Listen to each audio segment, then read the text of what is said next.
Hello बच्चों, स्वागत है आपका हमारे यूट्यूब चैनल ओम लर्निंग क्लासेस में। तो आज की वीडियो का हमारा टॉपिक है आय व्यय खाता, जिसमें कि आज हम लोग देखेंगे कि आय व्यय खाता किसे कहते हैं, गैर व्यापारिक संस्थाओं द्वारा लाभानी खाता क्यों नहीं बनाया जाता, आय व्यय खाता की विशेषताएं क्या होती हैं और फॉर्मेट को समझते हुए एक न्यूमेरिकल को हम लोग सॉल्व करेंगे। तो चलिए जल्दी से वीडियो शुरू करते हैं।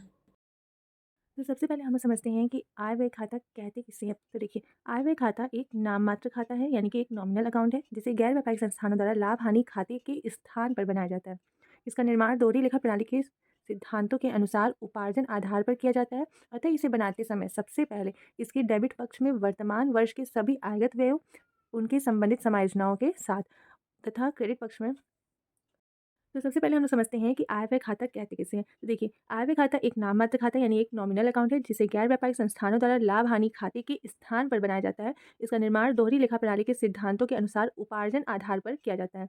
अतः इसे बनाते समय सबसे पहले इसके डेबिट पक्ष में वर्तमान वर्ष के सभी आयगत व्ययों को उनके संबंधित समायोजनों के साथ तथा क्रेडिट पक्ष में संबंधित आयगत आयों को संबंधित समायोजनों के साथ दिखाया जाता है। इस प्रकार यदि इस खाते का क्रेडिट पक्ष जो है वो इसके डेबिट पक्ष से अधिक रहता है तो अधिक यानी कि सरप्लस की जो राशि होती है उसे आर्थिक चिट्ठा बनाते समय पूंजी कोष में जोड़ देते हैं, जबकि डेबिट पक्ष जो है वो अगर क्रेडिट पक्ष से अधिक रहता है तो जो कमी यानी कि डेफिसिट की राशि होती है उसको पूंजी कोष में से घटा देते हैं।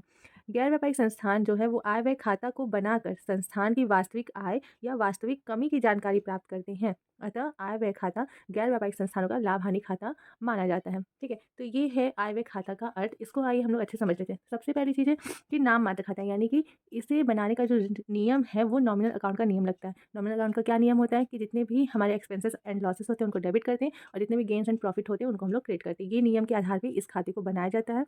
और ये खाता जो है वो गैर व्यापारिक संस्थान द्वारा बनाया जाता है। तो गैर व्यापारिक संस्थान जो है वो लाभ हानि खाते के स्थान पे इसे बनाते हैं, यानी कि इसका जो बनाने का तरीका है वो टोटल हमारे लाभ हानि खाते की तरह ही इसे बनाया जाता है। लेकिन क्योंकि गैर व्यापारिक संस्थान बनाते हैं तो वो आय व्यय खाता बनाते हैं, ना कि लाभ हानि खाता। अब वो ऐसा क्यों करते हैं ये अभी हम लोग आगे समझेंगे। दूसरी चीज़ कि इसका निर्माण जो है वो दोहरी लेखा प्रणाली के सिद्धांतों के आधार पर उपार्जन अवधारणा के आधार पर किया जाता है। उपार्जन अवधारणा का मतलब क्या हुआ कि समायोजन को हम लोग ले करके तब इस खाते को बनाते हैं।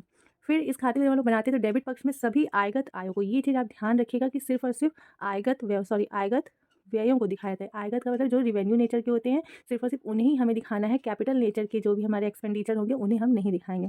जैसा कि प्राप्ति भुगतान खाते में हम लोग आयगत हो चाहे पूंजीगत हो उन सभी को हम लोग दिखाते थे, लेकिन आय व्यय खाते में ऐसा बिल्कुल भी नहीं है। आय व्यय खाते में सिर्फ और सिर्फ आयगत मदें दिखाई जाती हैं, यानी कि अगर व्यय है और वो आयगत है तभी हम लोग लिखेंगे, और अगर आय भी हमारी आयगत है तो ही हम उसे लिखेंगे। पूंजीगत व्यय या फिर पूंजीगत आय को हम लोग इसमें मेंशन नहीं करते हैं। यानी कि जब हम लोग आय व्यय खाते का निर्माण करेंगे तो हम लोग को ये चीज़ बहुत अच्छे से क्लियरिटी होनी चाहिए दिमाग में कि कौन सी मदें आयगत है और कौन सी मदें पूंजीगत हैं, ताकि हम लोग डिफरेंस करके अपने न्यूमेरिकल को सॉल्व कर सकें। ठीक है। फिर उसके बाद जब हम लोग बैलेंसिंग फिगर निकालते हैं तो अगर सरप्लस आता है, यानी कि हमारे आय जो है अगर हमारे व्यय से अधिक होती है तो जो हमें अधिक की राशि प्राप्त होती है उसको हम लोग पूंजी कोष में जोड़ते हैं, क्योंकि आपको पता है गैर व्यापारिक संस्थान में पूंजी नहीं होता है, यहाँ पे पूंजी कोष का निर्माण होता है। तो इसलिए अधिक की राशि को पूंजी कोष में जोड़ा जाता है, और अगर व्यय हमारे अधिक होते हैं आय से तो जो कमी की राशि होती है उसको भी हम लोग पूंजी कोष की राशि में से घटा देते हैं। और लास्ट ये है हमारा कि जो गैर व्यापारिक संस्थान होते हैं वो आय व्यय खाता को बना के संस्थान की क्योंकि वास्तविक आय या फिर वास्तविक हानि का जो है वास्तविक कमी का जानकारी लेते हैं, इसलिए गैर व्यापारिक संस्थान का जो आय व्यय खाता है वो एक प्रकार का लाभ हानि खाता माना जाता है। ठीक है, अब आइए हम लोग ये चीज़ जो एक इंपॉर्टेंट क्वेश्चन है जो कि आपके एग्जाम में पूछा जा सकता है कि गैर व्यापारिक संस्थान जो है वो लाभ हानि खाते का निर्माण क्यों नहीं कर सकते हैं। तो आइए इस चीज़ को भी हम लोग समझ लेते हैं। तो देखिए, गैर व्यापारिक संस्थाओं की स्थापना जो होती है वो किसी निश्चित सामाजिक उद्देश्य को पूरा करने के लिए की जाती है, न कि लाभ कमाने के लिए। सबसे मेन पॉइंट क्या है कि गैर व्यापारिक संस्थाओं की जब स्थापना हम लोग करते हैं तो उनके पीछे का मकसद जो होता है वो सामाजिक उद्देश्यों को पूरा करना होता है, न कि लाभ कमाना। और इसलिए ये संस्थाएं जो है वो लाभ हानि खाता नहीं बनाती हैं, क्योंकि ये कोई भी व्यापारिक क्रिया नहीं करती। व्यापारिक क्रिया करने का मतलब क्या हुआ कि उन्हें लाभ और हानि से मतलब है, लेकिन ये कोई भी व्यापारिक क्रिया नहीं करती, इसलिए इन्हें कोई भी लाभ या हानि नहीं होता है।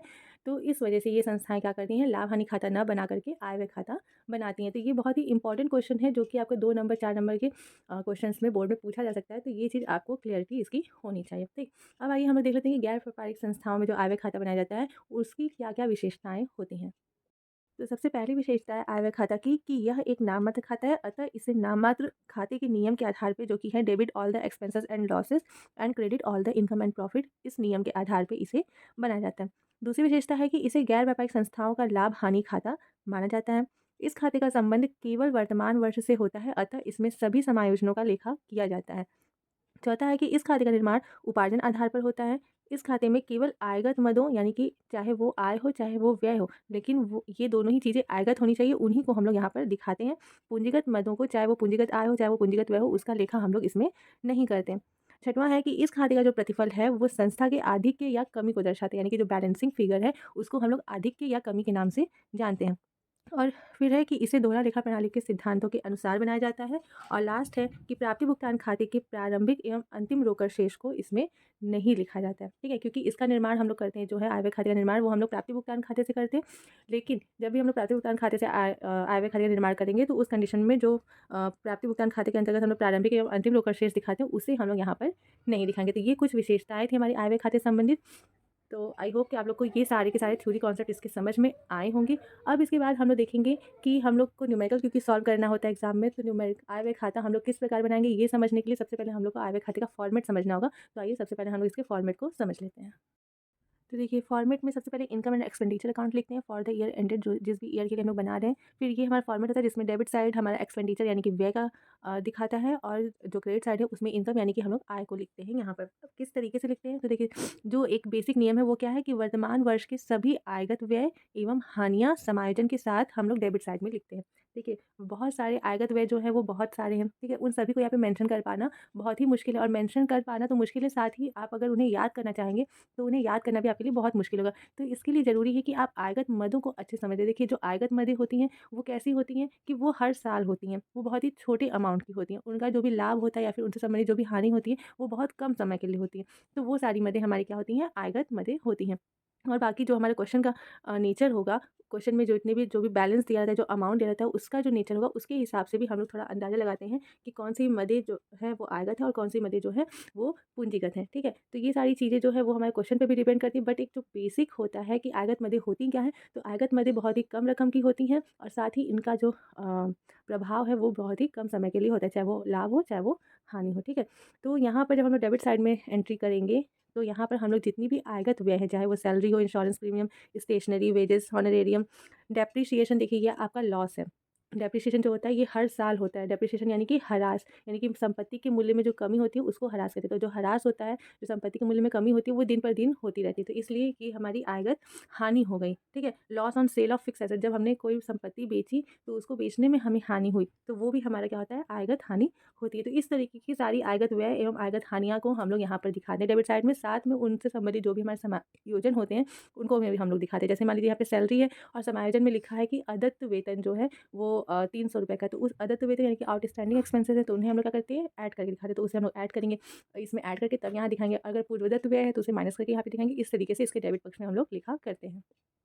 अब देख लेते हैं इसे क्रेडिट पक्ष को। तो क्रेडिट पक्ष का सिंपल सा नियम है कि वर्तमान वर्ष के सभी आयगत आय एवं लाभ उनके समायोजन के साथ इसमें दिखाए जाते हैं। सेम वही जैसे हम लोग डेबिट पक्ष में लिखा करते हैं, सेम वैसे ही क्रेडिट पक्ष में लिखा होता है। हमें बस ध्यान क्या रखना है कि जो मदें होनी चाहिए वो हमारी आयगत होनी चाहिए। तो अगर कोई भी आय या लाभ आयगत प्रकृति का है तो उन सभी को हम लोग क्रेडिट पक्ष में दिखाएंगे, और साथ में उनसे संबंधित जो समायोजनाएं हमारे क्वेश्चन में दी होंगी उन्हें भी हम लोग यहाँ पर दिखाएंगे, ठीक है? तो ये सिंपल सा नियम है इनकम एंड एक्सपेंडिचर अकाउंट बनाने का। लास्ट में हम लोग क्या करते हैं, जब सारी मदें दिखा देंगे तो दोनों साइड का अमाउंट टोटल करेंगे। फिर जिस साइड का हमारा बैलेंस बचेगा, यानी कि जो बैलेंसिंग फिगर है, अगर डेबिट पक्ष में बैलेंस हमारा बच रहा है तो उसको हम लोग सरप्लस के रूप में दिखाते हैं, और अगर क्रेडिट पक्ष में बच रहा है तो उसको हम लोग डेफिसिट के रूप में दिखाते हैं। यानी कि अगर हमारा इनकम जो है वो एक्सपेंडिचर से ज़्यादा है तो हमें क्या होगा, आधिक्य होगा, यानी कि सरप्लस मिलेगा, तो उसे हम लोग डेबिट में दिखाएंगे। और यदि हमारा एक्सपेंडिचर हमारे इनकम से ज़्यादा है तो हमारे पास क्या होगी, कमी होगी, तो उसे हम लोग डेफिसिट बोलते हैं, जिसे कि हम लोग क्रेडिट साइड में दिखाएंगे। तो ये सिंपल सा हमारा नियम है इनकम एंड एक्सपेंडिचर अकाउंट बनाने का। इसको अच्छे समझने के लिए हम लोग इस रिलेटेड एक न्यूमेरिकल्स को अभी तुरंत सॉल्व करते हैं, ताकि हम लोग को इसका जो फॉर्मेट है वो काफ़ी अच्छे से समझ में आ जाए। तो जैसा कि क्वेश्चन है कि दिए गए विवरण तथा अन्य सूचनाओं के आधार पर आय व्यय खाता बनाना है, ठीक है? तो ये हमें विवरण दिया हुआ है और यहाँ पर नीचे हमें अन्य सूचनाएं दी हुई हैं, ठीक है? तो हम लोग यहीं पर छाट लेंगे कि कौन सी मदें हमें डेबिट में लिखनी है और कौन सी मदें क्रेडिट में लिखनी है, और किन मदों को लिखना है और किन मदों को नहीं लिखना है। तो सबसे पहली बात कि प्रारंभिक रोकड़ शेष जो है वो हम लोग आय व्यय खाते में नहीं दिखाते, कि हम आपको इसकी विशेषता में ही समझाए थे, ठीक? बात करते हैं दान की। तो दान जो है हमारा, यहाँ पर एक चीज़ आप ध्यान रखिएगा कि दान जो होता है वो एक नॉर्मल डोनेशन भी होता है और एक डोनेशन जो होता है वो किसी स्पेशल पर्पज़ के लिए होता है, ठीक है।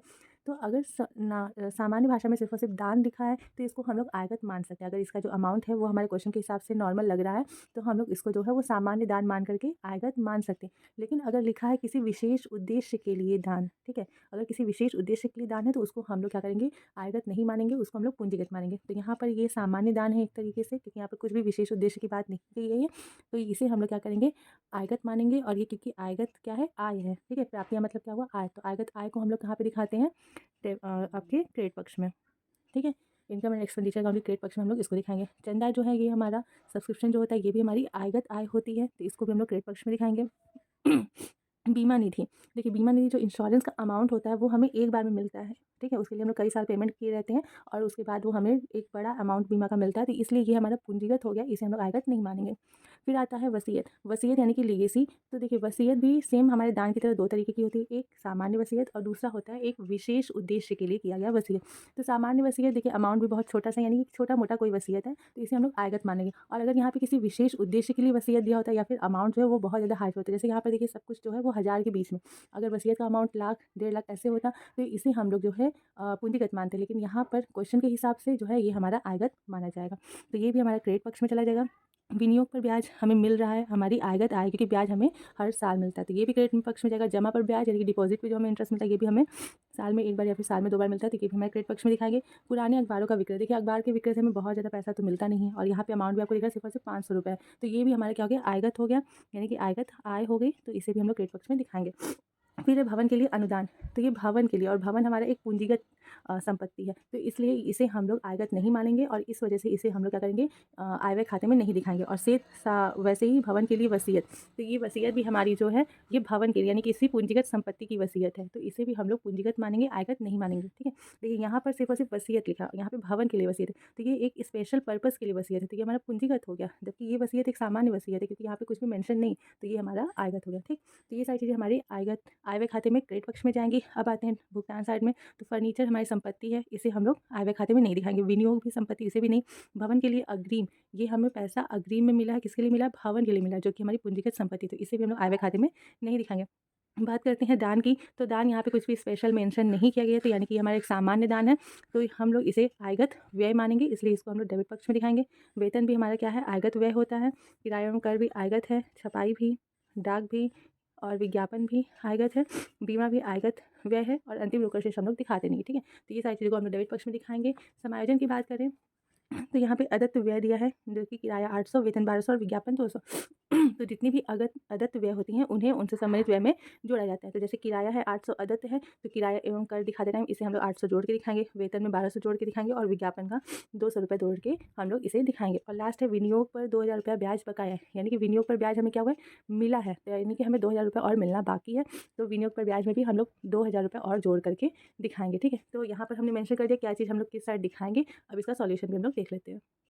तो देखिए यहाँ पर सारी चीज़ें सिंपल सा उसी फॉर्म में मेंशन कर दी गई हैं, जो चीज़ें जहाँ जाएंगी वहाँ पर उसे हमने लिख दिया है। लास्ट में हम लोग टोटल किए हैं, तो टोटल करने पे क्या हुआ है कि एक्सपेंडिचर जो है वो हमारा 94,100 आया है, जबकि जो इनकम का टोटल आया था वो था 83,800, यानी कि हमारा एक्सपेंडिचर साइड जो है वो ज़्यादा है। तो हमें क्या हुआ, यहाँ पर एक्सपेंडिचर ज़्यादा है और इनकम कम है, तो बैलेंसिंग फिगर कहाँ आएगा, क्रेडिट साइड में आएगा। क्रेडिट साइड के बैलेंसिंग फिगर को हम लोग क्या बोलते हैं, डेफिसिट, यानी कि excess of expenditure over income, ठीक है। कितना है, 10,300 का डिफरेंस आया है, ये हमने यहाँ पर दिखा दिया, ठीक। तो सिंपल सा ये हमारा था आय व्यय खाता, जिसका हमने आपको स्टार्टिंग में थ्योरी समझाया, उसके बाद आपको ये हमने न्यूमेरिकल समझाया। तो आई होप कि आप लोग को ये सारे कॉन्सेप्ट जो है काफ़ी अच्छे से समझ में आए होंगे और एग्जाम में आप लोग बहुत ही अच्छा कर पाएंगे। तो all the best for your board exams, मिलते हैं नेक्स्ट वीडियो में।